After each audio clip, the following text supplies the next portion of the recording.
അധ്യായം 19. ഗിബെയാക്കാരുടെ മ്ലേച്ഛത.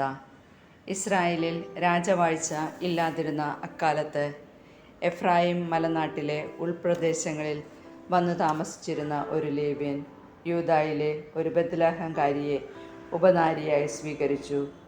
അവൾ അവനോട് പിണങ്ങി യൂദായിലെ ബത്ലഹേമിലുള്ള തൻ്റെ പിതാവിൻ്റെ ഭവനത്തിലേക്ക് തിരികെ പോയി. ഏകദേശം 4 മാസം താമസിച്ചു. അപ്പോൾ അനുനയം പറഞ്ഞ് അവളെ തിരികെ കൊണ്ടുവരാൻ ഭർത്താവ് ഇറങ്ങിത്തിരിച്ചു. കൂടെ ഒരു വേലക്കാരനും ഉണ്ടായിരുന്നു. 2 കഴുതകളെയും അവൻ കൊണ്ടുപോയി. അവൻ അവളുടെ പിതാവിൻ്റെ ഭവനത്തിലെത്തി. യുവതിയുടെ പിതാവ് അവനെ സന്തോഷത്തോടെ സ്വീകരിച്ചു. അവിടെ താമസിക്കാൻ അമ്മായിയപ്പൻ നിർബന്ധിച്ചു. 3 ദിവസം അവൻ അവിടെ താമസിച്ചു. 4-ാം ദിവസം പ്രഭാതത്തിൽ അവർ എഴുന്നേറ്റു. അവൻ യാത്രയ്ക്കൊരുങ്ങി. എന്നാൽ യുവതിയുടെ പിതാവ് അവനോട് പറഞ്ഞു, അല്പം ആഹാരം കഴിച്ച് ക്ഷീണം തീർത്തു പോകാം.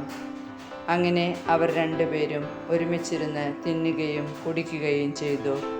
യുവതിയുടെ പിതാവ് പറഞ്ഞു, രാത്രി ഇവിടെ കഴിക്കുക, നിന്റെ ഹൃദയം സന്തുഷ്ടമാകട്ടെ. അവൻ പോകാൻ എഴുന്നേറ്റെങ്കിലും അമ്മായിയപ്പൻ്റെ നിർബന്ധം കൊണ്ട് വീണ്ടും അവിടെ താമസിച്ചു.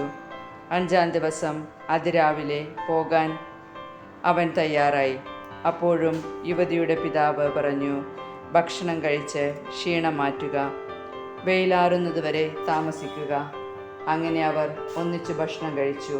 ലേവ്യനും അവൻ്റെ ഉപനാരിയും വേലക്കാരനും പോകാൻ തയ്യാറായി. അപ്പോൾ അവൻ്റെ അമ്മായിയപ്പൻ പറഞ്ഞു, ഇതാ നേരം വൈകി, രാത്രി ഇവിടെ താമസിക്കുക, ഇവിടെ താമസിച്ച് ആഹ്ലാദിക്കുക. നാളെ അതിരാവിലെ എഴുന്നേറ്റ് വീട്ടിലേക്ക് പോകാം. എന്നാൽ ആ രാത്രി അവിടെ പാർക്കാൻ അവൻ തയ്യാറായില്ല. അപ്പോൾ തന്നെ പുറപ്പെട്ട് ജബൂസിന് ജെറുസലേമിന് എതിർഭാഗത്തെത്തി.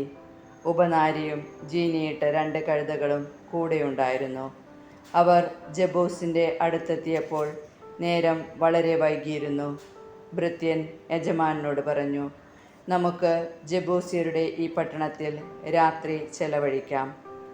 അവൻ്റെ യജമാനൻ പറഞ്ഞു, ഇസ്രായേലരുടേതല്ലാത്ത അന്യനഗരത്തിൽ നാം പ്രവേശിക്കരുത്, നമുക്ക് ഗിബെയയിലേക്ക് പോകാം. അവൻ തുടർന്നു, നമുക്ക് ഈ കാണുന്ന സ്ഥലങ്ങളിൽ ഒന്നിലേക്ക് പോകാം. ഗിബെയയിലോ റാമായിലോ രാത്രി കഴിക്കാം. അവർ യാത്ര തുടർന്നു. ബെഞ്ചമിൻ ഗോത്രക്കാരുടെ പട്ടണമായ ഗിബെയയിലെത്തിയപ്പോൾ സൂര്യൻ അസ്തമിച്ചു. അവർ ഗിബെയയിൽ രാത്രി ചെലവഴിക്കാൻ ചെന്നു. അവൻ ആ നഗരത്തിൽ തുറസായ സ്ഥലത്തിരുന്നു. കാരണം ഒരു മനുഷ്യനും രാത്രി കഴിക്കുന്നതിന് അവരെ സ്വാഗതം ചെയ്തില്ല. അപ്പോൾ അതാ ഒരു വൃദ്ധൻ വയലിലെ വേല കഴിഞ്ഞ് മടങ്ങി വരുന്നു. അവൻ എഫ്രായിം മലനാട്ടുകാരനും ഗിബെയയിൽ വന്ന് താമസിക്കുന്നവനുമായിരുന്നു. സ്ഥലവാസികൾ ബെഞ്ചമിൻ ഗോത്രക്കാരായിരുന്നു. അവൻ കണ്ണുയർത്തി നോക്കിയപ്പോൾ പൊതുസ്ഥലത്തിരുന്ന വഴിയാത്രക്കാരനെ കണ്ട് അവൻ ചോദിച്ചു, നീ എവിടെ പോകുന്നു? എവിടെ നിന്ന് വരുന്നു?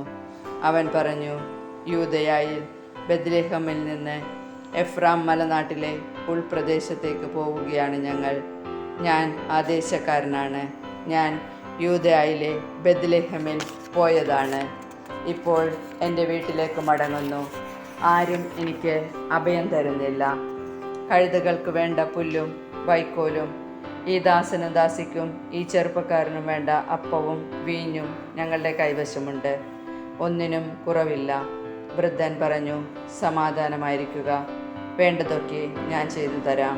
ഈ പൊതുസ്ഥലത്ത് രാത്രി കഴിക്കരുത്. വൃദ്ധൻ അവരെ വീട്ടിൽ കൊണ്ടുപോയി കഴുതകൾക്ക് തീറ്റി കൊടുത്തു.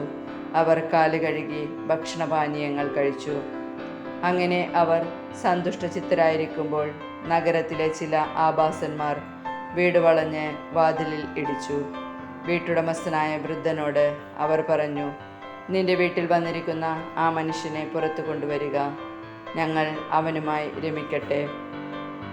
വീട്ടുടമസ്ഥൻ പുറത്തേക്ക് വന്ന് അവരോട് പറഞ്ഞു, സഹോദരന്മാരെ, നിങ്ങൾ ഈ തിന്മ ചെയ്യരുത്. ഈ മനുഷ്യൻ എൻ്റെ അതിഥിയാണല്ലോ. ഈ മ്ലേച്ഛ പ്രവൃത്തി നിങ്ങൾ ചെയ്യരുത്. എനിക്ക് ഖനികിയായ ഒരു പുത്രിയും ഈ മനുഷ്യന് ഒരു ഉപനാരിയുമുണ്ട്. ഞാൻ അവരെ നിങ്ങൾക്ക് വിട്ടുതരാം. ഇഷ്ടം പോലെ അവരോട് പ്രവർത്തിച്ചു കൊള്ളുക. എന്നാൽ ഈ മനുഷ്യനോട് നികൃഷ്ടത കാണിക്കരുത്. എന്നാൽ അവർ വൃദ്ധൻ്റെ വാക്ക് കേട്ടില്ല. ലേവ്യൻ തൻ്റെ ഉപനാരിയെ അവർക്ക് വിട്ടുകൊടുത്തു. അവർ അവളെ മാനഭംഗപ്പെടുത്തി പ്രഭാതം വരെ അവളുമായി രമിച്ചു. പ്രഭാതമായപ്പോഴേക്കും അവർ അവളെ വിട്ടയച്ചു. ആ സ്ത്രീ വന്ന് തൻ്റെ നാഥൻ കിടന്നിരുന്ന വീടിൻ്റെ വാതിൽക്കൽ തളർന്നു വീണു. വെളിച്ചം പരക്കുന്നതുവരെ അവൾ അവിടെ കിടന്നു. അവൻ രാവിലെ എഴുന്നേറ്റ് വാതിൽ തുറന്ന് യാത്ര തുടരാൻ പുറത്തേക്കിറങ്ങി. അപ്പോൾ ഉപനാരി കൈകൾ കട്ടിളപ്പടിമേൽ വെച്ച് വാതിൽക്കൽ കിടക്കുന്നത് കണ്ടു. അവൻ അവളോട് പറഞ്ഞു, എഴുന്നേൽക്കൂ, നമുക്ക് പോകാം. പക്ഷേ ഒരു മറുപടിയും ഉണ്ടായില്ല. അവൻ അവളെ എടുത്ത് കഴുതപ്പുറത്ത് വെച്ച് സ്വന്തം വീട്ടിലേക്ക് പോയി. വീട്ടിൽ എത്തിയ ഉടനെ അവൻ ഒരു കത്തിയെടുത്ത് തൻ്റെ ഉപനാരിയെ അവയവങ്ങൾ ഛേദിച്ച് 12 കഷ്ണങ്ങളാക്കി ഇസ്രായേലിൽ എല്ലായിടത്തേക്കും കൊടുത്തയച്ചു. അത് കണ്ടവരെല്ലാം പറഞ്ഞു, ഇസ്രായേൽ ഈജിപ്തിൽ നിന്ന് വന്നതിന് ശേഷം ഇന്നുവരെ ഇപ്രകാരമൊന്നും സംഭവിക്കുകയോ കാണുകയോ ചെയ്തിട്ടില്ല. ഇതേപ്പറ്റി ആലോചിച്ച് തീരുമാനിക്കുവിൻ.